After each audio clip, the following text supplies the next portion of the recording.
Hello students, कैसे हैं आप सब। Be safe, stay home. Current economic views, आज का जो हमारा टॉपिक है थोड़ा सा स्पेशल है। इकोनॉमिक व्यूज़ के ऊपर जो मैं अपने अकॉर्डिंग जो सोचता हूँ या जो भी बदलाव आए हैं उन पर हम बात करेंगे कि जो भी बदलाव रिजर्व बैंक ऑफ इंडिया के, जैसा कि आप सभी को पता होगा कि आज श्रीमान शक्तिकांत दास साहब जो कि रिजर्व बैंक ऑफ इंडिया के गवर्नर हैं, इनकी एक प्रेस कॉन्फ्रेंस रिलीज़ हुई थी सवेरे मॉर्निंग में, जिसमें बहुत सारे कुछ बदलाव किए गए। कुछ आर्थिक यहाँ पे गतिविधियाँ बदली गई, कुछ मॉनेटरी पॉलिसी में चेंजेस किए गए, कुछ इकोनॉमिक पॉलिसीज़ में चेंज किए गए। तो वो क्या चेंजेस किए गए, उनका किस तरीके का इम्पैक्ट आएगा इंडियन इकोनॉमी के ऊपर, उन पर हम बात करेंगे। ठीक है, देखते हैं कि जो की पॉइंट्स थे आज के अनाउंसमेंट के, यानी कि 17 अप्रैल 2020 को रिजर्व बैंक ऑफ इंडिया के द्वारा जो अनाउंसमेंट की गई, उनके क्या क्या की पॉइंट्स। पहला जो की पॉइंट है दोस्तों, that is maintaining liquidity in the system. यानी कि maintaining liquidity in the system का मतलब हो गया कि बाज़ार में और बैंकों में फ़ंड की या कैश की जो तरलता है, जो नगद की जो तरलता है, वो किस तरीके से मेंटेन रखी जाए, किस तरह से उनका जो रेशो है वो लगातार बनाया रखा जाए, ताकि ना बाज़ार में कैश की कमी हो ना बैंकों में कैश की कमी हो। उसके लिए रिजर्व बैंक ऑफ इंडिया ने कुछ अलग अलग तरीके के मेजर्स लिए हैं। तो लिक्विडिटी आज की तारीख में, क्योंकि अगर लिक्विडिटी किसी भी तरह से इफेक्ट हो गई, जैसे कि मान लीजिए अगर फंड मार्केट में कम हो गया है, बैंकों में कम हो गया, तो ये भारतीय अर्थव्यवस्था में इन्फ्लेशन या डिफ्लेशन या किसी भी तरीके के एक रिसेशन वाली सिचुएशन क्रिएट कर सकती है। तो उससे बचाने के लिए जो पहला की पॉइंट दिया गया, that is maintaining liquidity in the system. दूसरा जो की पॉइंट दिया गया, that was facilitating and incentivising bank credit flows. Again the same thing, वही कहा गया कि जो बैंक के जो क्रेडिट्स हैं, जो रुके हैं, जो मार्केट में नहीं जा पाए या मार्केट से नहीं आ पाए, बैंकों के पास में कैश नहीं आ पा रहा है, बैंकों से फंड जो है वो मार्केट में नहीं जा पा रहा, तो उनको किस तरह से दोबारा रैशनलाइज किया जाए, दोबारा वापस कैसे बनाया जाए। कि कैसे, जैसे मान लीजिए अगर बैंकों के पास में अभी अगर कस्टमर की तरफ से पैसा नहीं जाएगा बैंकों के पास, जैसा कि आपको पता होगा कि मार्च से लेकर अप्रैल के मंथ तक बैंकों से जो फंड था वो लगातार मार्केट की तरफ लिक्विफाइड हुआ। लगभग 24 लाख करोड़ के समथिंग का कुछ इस तरीके का अमाउंट जो है वो बाज़ार में कैश के रूप में चला गया विदिन अ मंथ, जो कि एक बहुत बड़ा नंबर है।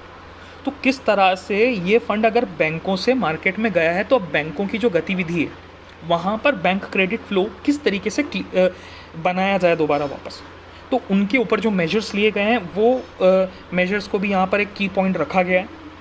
तीसरा जो की पॉइंट है, that is easing financial stress. जो कोविड-19 के कारण इंटरनेशनल लेवल पे या नेशनल लेवल पे जो फाइनेंशियल स्ट्रेस है, जो वित्तीय दबाव है, उस वित्तीय दबाव को किस तरह से आसान बनाया जाए, कैसे उसके इम्पैक्ट को, कैसे उसके इफ़ेक्ट को कम किया जाए, ताकि इन फ्यूचर, जैसे कि मान लीजिए अलग अलग IMF की अगर हम बात करें, वर्ल्ड बैंक की अगर हम बात करें, तो उन्होंने भारत की GDP ग्रोथ रेट के डेटाज लगातार गिराए हैं। 1.9, 1.8 पे, 2.0 पे, 2.2 पे, कुछ अलग अलग इंस्टीट्यूशंस के इस तरीके के डेटाज हमारे पास में। लेकिन ख़ास बात इसमें ये है कि भारतीय अर्थव्यवस्था की अगर हम बात करें, तो दूसरे देशों की अर्थव्यवस्था के मुकाबले हमारे देश की अर्थव्यवस्था काफ़ी ज़्यादा अच्छा कर रही है। यानी कि हमारे यहाँ इतनी समस्या आने के चांसेस नहीं हैं, लेकिन उसके बावजूद भी कुछ फ़र्क पड़ेगा। वो फ़र्क ये पड़ेगा कि मार्केट में इन्फ्लेशन या डिफ्लेशन का जो एक रेशो है, वो रेशो लगातार चेंज होता रहेगा, बदलेगा। तो उसे किस तरह से मैनेज किया जाए, उसके लिए ये तीसरा मेजर लिया गया।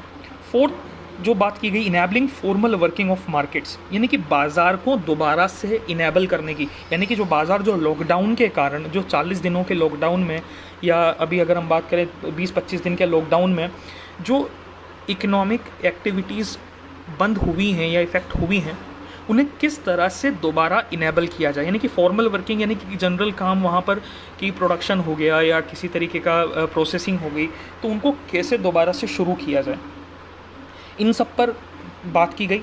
तो ये कुछ 4 पॉइंट रखे गए हैं रिजर्व बैंक ऑफ इंडिया की तरफ से, मिस्टर शक्तिकांत दास की तरफ से, आज की पॉलिसी के अंदर। ठीक है, इनमें देखते हैं क्या क्या बदलाव आज किए गए हैं। सबसे पहला जो हम देखते हैं, दैट इज़ TLTRO 2.0, एक नया नाम, काफ़ी इम्पोर्टेंट है दोस्तों, ध्यान रखिएगा, क्योंकि एग्ज़ाम में 110% ये एब्रीवेशन लिखा जा चुका है आने वाले एग्ज़ाम के अंदर। What is TLTRO? Targeted long term repo operations, या फिर अगर हम इसको बोल दें targeted long term refinance operations. Repo operations और refinance operation is the same thing. Targeted long term repo operation worth rate 50,000 crore to begin with for NBFC, HFC and MFI। NBFC का मतलब यहाँ पर हो गया non banking financial companies, HFC का मतलब हो गया हाउसिंग फाइनेंस कॉरपोरेशंस, और MFI का मतलब हो गया हमारे पास में यहाँ पर जो कि अलग अलग तरीके के multi finance micro finance institutions हैं। NBFC non banking financial company, HFC housing finance corporations और MFI माइक्रो फाइनेंस इंस्टीट्यूशंस। तो ये जो माइक्रो फाइनेंस इंस्टीट्यूशंस हो गए, NBFC हो गए, इनके लिए 50,000 करोड़ रुपया रिजर्व बैंक ऑफ इंडिया की तरफ से जनरेट करने की बात की गई। ठीक है, TLTRO के ज़रिए, यानी कि targeted long term repo operation. ठीक है, पहले यहाँ पर सिर्फ ये डेटा ध्यान रखिएगा कि 50,000 करोड़ 2.0 TLTRO 2.0 में 50,000 करोड़ जनरेट करने की बात की गई है इस तरह के इंस्टीट्यूशंस के लिए। ठीक है, अब आगे देखते TLTRO क्या है आखिर। TLTRO is a tool that lets banks borrow 1 to 3 year funds from the central bank at the repo rate by providing government securities with similar or higher tenure as collateral। मतलब क्या हुआ यहाँ पर कि repo rate एक rate इस तरीके की दर है जिस पर रिजर्व बैंक ऑफ इंडिया द्वारा बैंकों को पैसा उधार दिया जाता है 90 दिन के लिए। लेकिन अगर मान लीजिए बैंकों को 90 दिन से भी ज़्यादा फंड की अगर रिक्वायरमेंट हो तो वहाँ पर हमारे पास में और भी सुविधाएं हैं, लेकिन वहाँ पर इंटरेस्ट रेट जो है वो थोड़ी सी इंक्रीज़ कर दी जाती है। TLTRO के अंदर क्या किया जाता है, 3 साल तक के लिए फंड्स बोरो किए जाते हैं बैंकों के द्वारा सेंट्रल बैंक से। यानी कि कोई बैंक, कोई NBFC, कोई भी किसी भी तरीके का इंस्टीट्यूशन, फाइनेंशियल इंस्टीट्यूशन, वो उधार ले सकता है रिजर्व बैंक ऑफ इंडिया से फ्रॉम 1 to 3 ईयर, 1 से 3 साल तक के लिए। हाँ, इंटरेस्ट रेट यहाँ पर जो रखी जाएगी वो कितनी रखी जाएगी, जो रेपो रेट है उतनी ही इंटरेस्ट रेट यहाँ पर रखी जाएगी। यानी कि रेपो रेट की अगर हम बात करें तो रेपो रेट कितनी है, 4.40।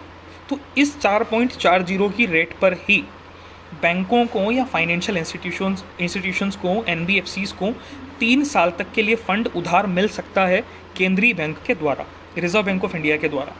अब रिजर्व बैंक ऑफ इंडिया के पास में जो भी बैंक उधार ले रहा है, जो भी बैंक पैसा ले रहा है रिजर्व बैंक ऑफ इंडिया से, वो सरकारी प्रतिभूतियों को इतने ही टेन्योर की, यानी कि 1 से 3 साल तक किसी भी तरीके की सरकारी प्रतिभूतियां अगर बैंकों के पास में रखी हैं तो बैंक एज अ कोलैटरल उन्हें डिपॉजिट करवा देंगे रिजर्व बैंक ऑफ इंडिया के पास में। ठीक है, अभी TLTRO से इफेक्ट क्या आएगा या इसका कंसेप्ट कहाँ से शुरू हुआ।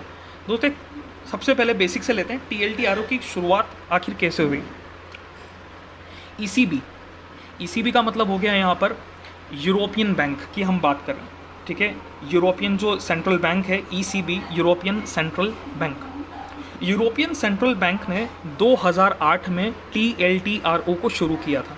2008 में TLTRO को क्यों शुरू किया गया था, 2008 का जो फाइनेंशियल क्राइसिस था, इकोनॉमिक क्राइसिस था, उस इकोनॉमिक क्राइसिस को ख़त्म करने के लिए और बैंकों के पास में फंड्स पहुंचाने के लिए TLTRO की मदद ली गई सबसे पहली बार दुनिया में। तो दोस्तों ध्यान रखना, TLTRO का मतलब अगर हम यहाँ पर देखें सबसे पहले तो that is started by ECB, European central bank के द्वारा 2008 में इसकी शुरुआत की गई। ठीक है, इससे हुआ क्या, जो क्राइसिस था 2008 का इकोनॉमिक क्राइसिस, वो थोड़ा सा कम हो गया, डाउन चला गया। उसी तर्ज पर 2020 में जब हम कोविड-19 से लड़ रहे हैं, कोविड-19 से ग्रस्त है देश हमारा, आर्थिक गतिविधियां बहुत ज़्यादा इफ़ेक्ट हो चुकी हैं, तो उन्हें थोड़ा सा कम करने के लिए क्या किया गया है, यहाँ पर TLTRO की दोबारा वापस से मदद ली गई है। TLTRO की मदद से क्या होगा कि जैसे ही मान लीजिए बैंकों ने फंड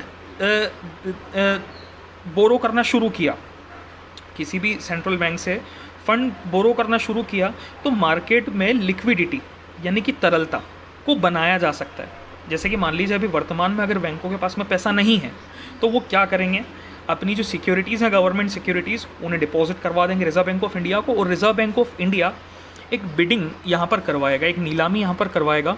उस नीलामी में सिक्योरिटीज़ को तो खरीद लेगा और उसके साथ साथ में क्या करेगा, जो फंड्स हैं वो एलोकेट कर देगा, इशू कर देगा किनको, बैंकों को।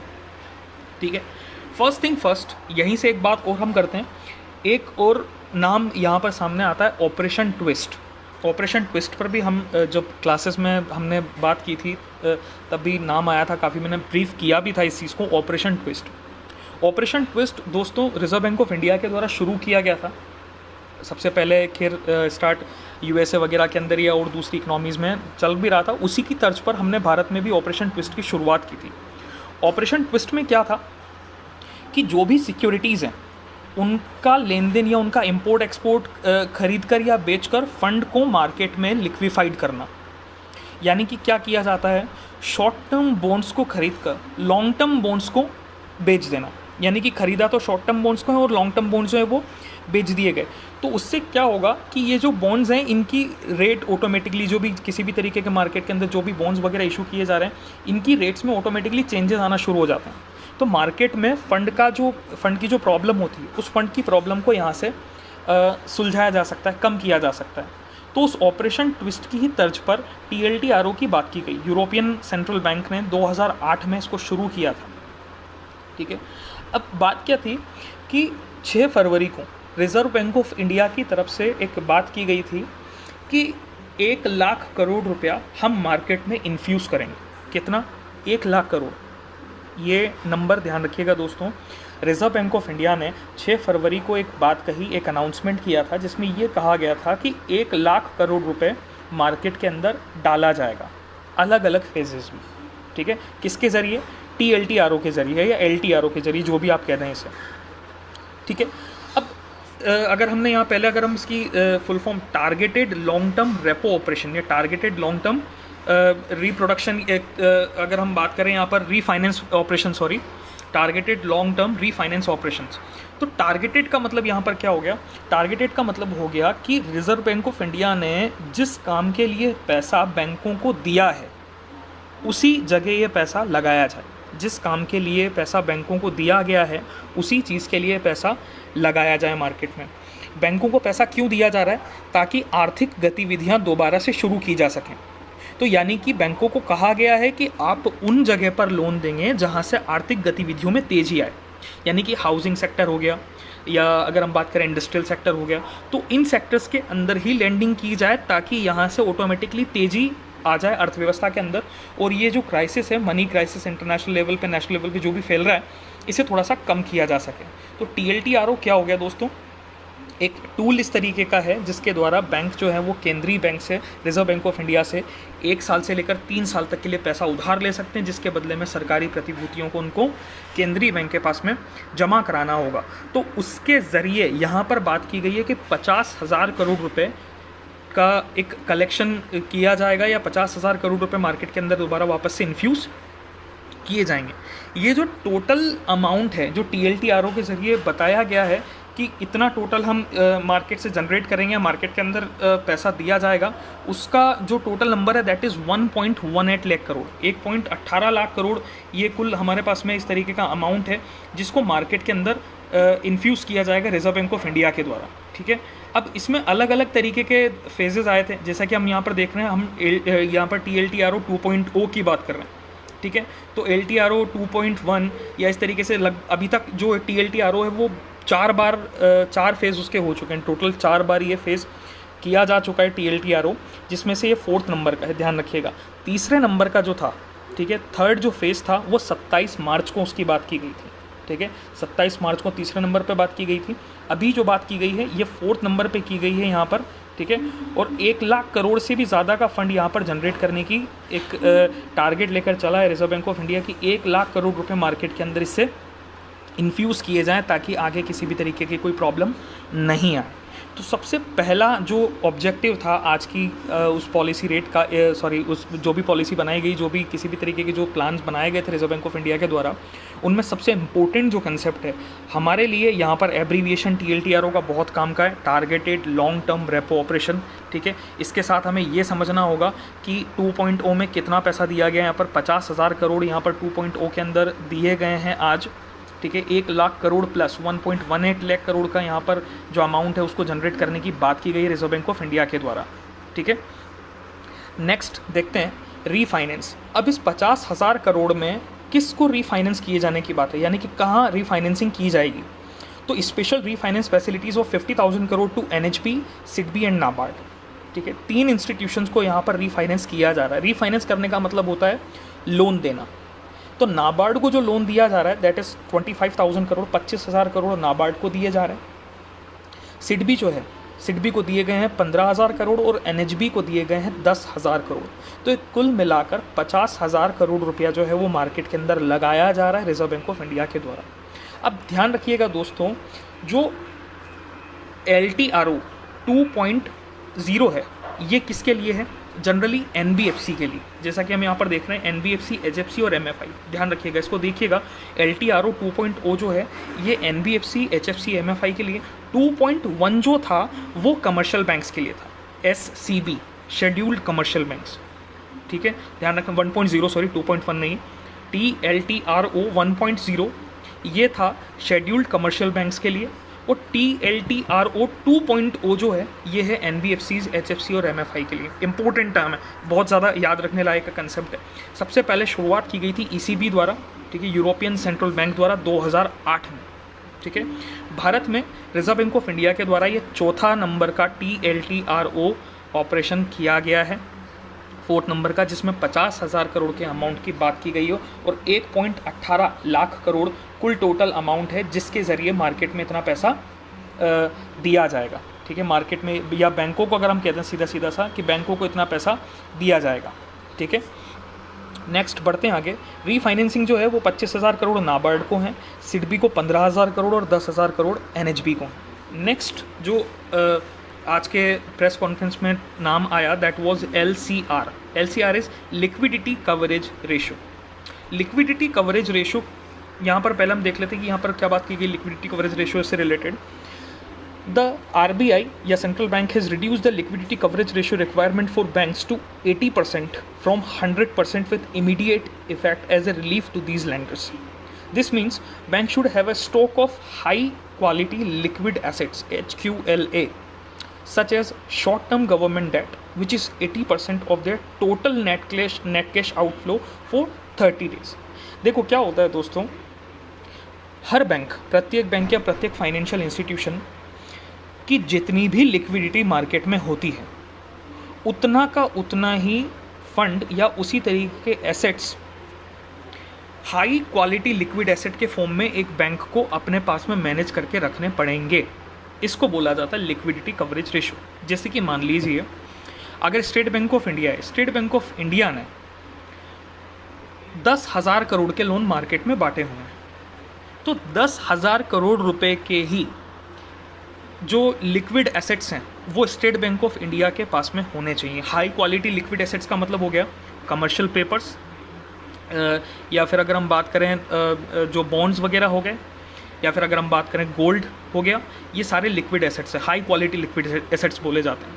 तो इनको क्या है, गवर्नमेंट डेट्स वगैरह हो गए जो भी हम बात कर रहे हैं यहाँ पर, तो वो बैंक को अपने पास में बना के रखने पड़ेंगे। जितना परसेंट मार्केट में दिया गया है उतना ही परसेंट बैंक को अपने पास भी मैनेज करके रखना पड़ेगा। ठीक है, अब जो total net cash outflow for 30 days, 30 दिन का जो कैश फ्लो था उसके रिस्पेक्ट में ही अपने पास में रखा जाता है, दैट इज़ LCR।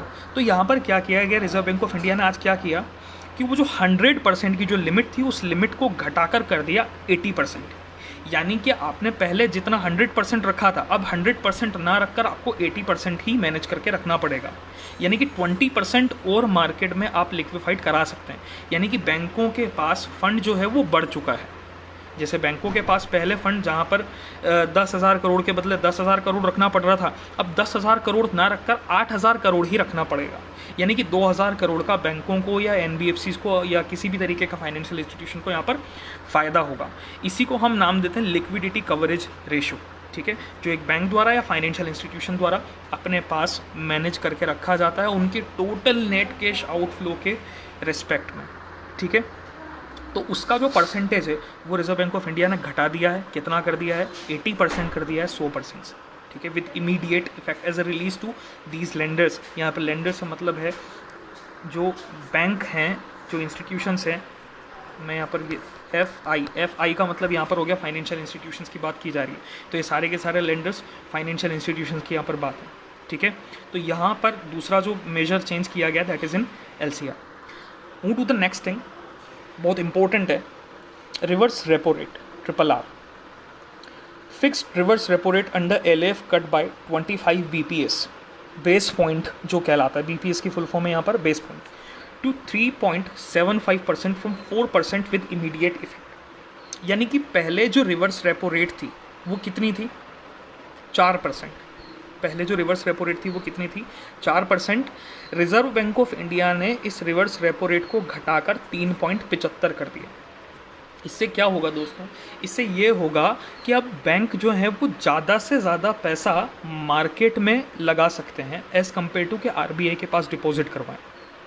यानी कि मार्केट के अंदर लिक्विडिटी को बढ़ाने के लिए, मार्केट के अंदर इन्फ्लेशन के परसेंटेज को थोड़ा सा इंक्रीज़ करने के लिए ऐसा किया जाता है, जिससे कि क्या हो, इकोनॉमिक एक्टिविटीज़ जो हैं वो थोड़ी सी इफेक्ट ना हो। जैसे ही रिवर्स रेपो रेट को आपने कम किया, देखो क्या होता है, पहले हमने बात की थी रेपो रेट की, जिस पर रिजर्व बैंक ऑफ इंडिया ने बैंकों को लोन दिया। रिवर्स रेपो रेट क्या होती है? रिवर्स रेपो रेट वो रेट है जिस पर बैंक अपना अतिरिक्त पैसा या सरप्लस अमाउंट जो भी है, उस सरप्लस अमाउंट को रिजर्व बैंक ऑफ इंडिया के पास में डिपॉजिट कराते हैं, ठीक है। तो जब डिपॉजिट करवाया जाता है तो 4% का पहले ब्याज मिल रहा था, अब ब्याज को घटाकर कर दिया 3.75। यानी कि रिजर्व बैंक ऑफ इंडिया के पास पैसा ना जमा करवा कर उस पैसे का इस्तेमाल किया जाएगा बाजार में, मार्केट में उसे लिक्विफाइड किया जाएगा, ताकि ज़्यादा से ज़्यादा इकोनॉमिक एक्टिविटीज़ को यहाँ पर बढ़ाया जा सके। तो ये भी एक याद रखने वाला पॉइंट है, थोड़ा सा इंपॉर्टेंट पॉइंट है कि रिवर्स रेपो रेट जो है उसको घटाकर 3.75 कर दिया गया। 25 बेस पॉइंट यहाँ पर उसमें कटौती की गई है, 3.75 ये हो चुका है। Move to the next thing, moratorium. Moratorium ये टर्म आपने पहले भी सुना होगा, मुझे जहाँ तक लगता है आप लोगों को पता भी होगा, लेकिन फिर भी एक बार के लिए मैं आपको थोड़ा सा ब्रीफ कर देता हूँ। मोराटोरियम का मतलब होता है दोस्तों, एक इस तरीके की ईज़ दे दी जाती है लोगों को फाइनेंशियल इंस्टीट्यूशंस या फिर सेंट्रल बैंक के द्वारा, कि जिसमें वो एक तय समय तक किसी भी तरह के कोई भी लोन का या किसी भी तरीके का जो फंड बैंकों से लिया गया है उसका भुगतान करने से बच पाएँ, ठीक है। यानी कि एक ये कह दिया जाएगा कि जैसे मोराटोरियम जो पीरियड है, मोराटोरियम जैसे मान लीजिए 3 महीने की बात की गई है कि 3 महीने तक आपको किसी भी तरीके की किस्त जो है वो बैंकों के पास में जमा नहीं करवानी होगी। तो यहाँ पर क्या कहा गया, for all accounts where moratorium और deferment has been applied there would be an asset classification stand still.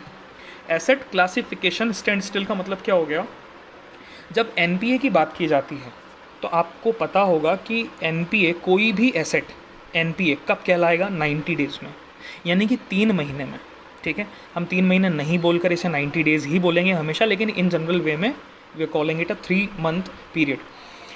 तो 90 डेज़ में जैसे ये NPA हुआ, इसकी जो एक एसेट की जो एक रेंज होगी वो ऑटोमेटिकली चेंज हो चुकी होगी। यानी कि ये अलग अलग तरीके से स्टैंडर्ड से हो सकता है सब स्टैंडर्ड की कैटेगरी में आ चुका होगा, यानी कि कैटेगरी बदल गई, आपका जो लोन था जो उसकी कैटेगरी थी वो कैटेगरी बदल गई। अब रिजर्व बैंक ऑफ इंडिया ने या सरकार ने ये कहा था कुछ दिनों पहले कि जो भी लोगों ने लोन लिए हुए हैं वो मोराटोरियम के लिए अप्लाई कर सकते हैं, यानी कि 3 महीने तक उन्हें किसी भी तरीके की किस्त बैंक को नहीं चुकानी होगी। 3 महीने के बाद ये किस्त किसी भी तरह से एक साथ या फिर अलग अलग फेजेज़ में जो भी डिसाइड किया जाएगा बैंकों के द्वारा, रिजर्व बैंक ऑफ इंडिया के द्वारा, वो पैसा तब दे दिया जाए।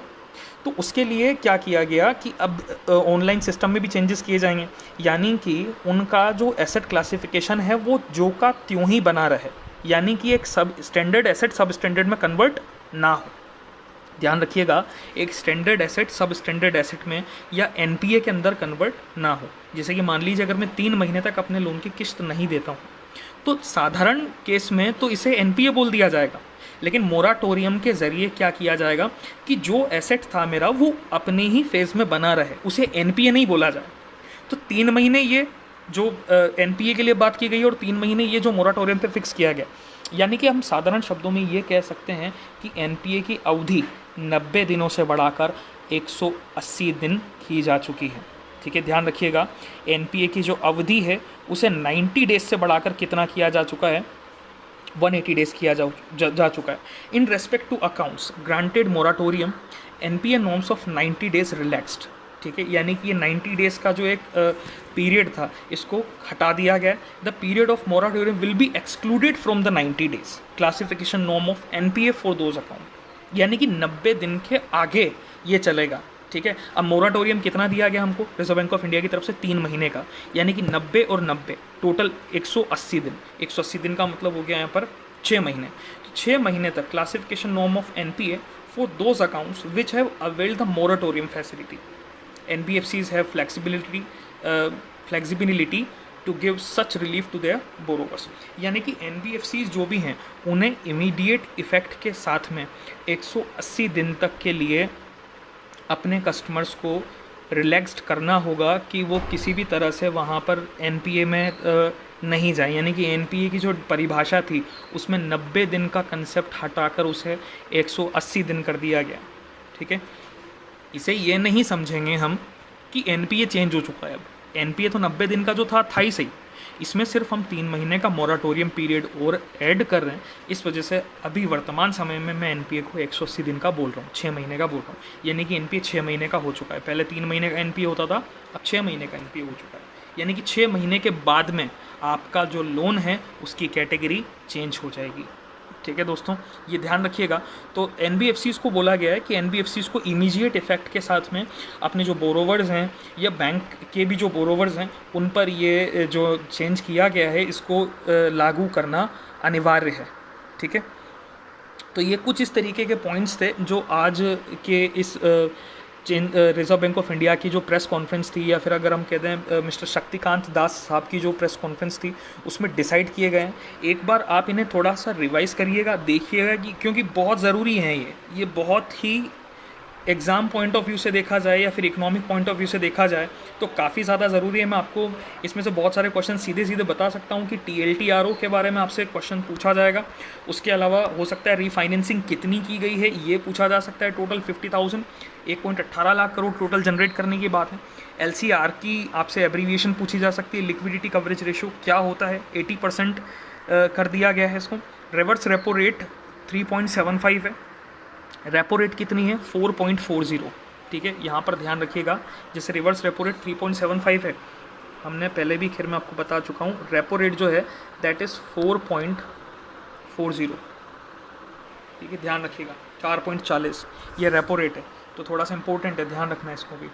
मोराटोरियम पीरियड आप समझते ही हैं कि लोन जो है उससे रिलैक्स्ड कर दिया गया है लोगों को कोविड-19 के प्रकोप के देखते हुए कि लोगों के पास अब किसी तरीके से कोई काम नहीं है, तो अर्निंग सोर्स ना होने के कारण लोन कैसे चुकाया जाएगा, तो that is moratorium period. NPA किस तरह से 90 दिन से बढ़ाकर 180 दिन 6 महीने के लिए कर दिया गया। ठीक है, तो ये कुछ हमारे पॉइंट्स थे। Thank you so much, stay safe. थोड़ा सा अपना भी ध्यान रखें, देश का भी ध्यान रखें, आसपास वालों का भी ध्यान रखें, इसी में हम सबकी और देश की भलाई है। धन्यवाद।